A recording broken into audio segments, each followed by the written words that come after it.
US world rank অনুযায়ী ঢাকা বিশ্ববিদ্যালয়ের বর্তমান অবস্থান 584তম, যা গত বছর ছিল 554তম।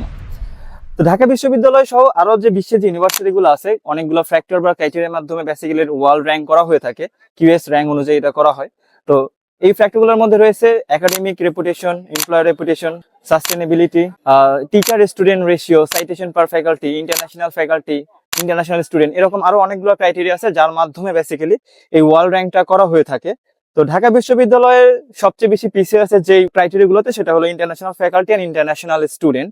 এই দুইটা আসলে ঢাকা বিশ্ববিদ্যালয় থেকে চাইলেও আসলে ভালো করা যায় না, যে কারণে দেখা যায় এই দুইটাতে বাংলাদেশের যে মার্কস গুলা খুবই কম আসে। যেমন ইন্টারন্যাশনাল ফ্যাকাল্টিতে মনে হয় 2.2, আর ইন্টারন্যাশনাল স্টুডেন্টে মনে হয় আছে 1.4, যেটা আসলে খুবই খুবই কম।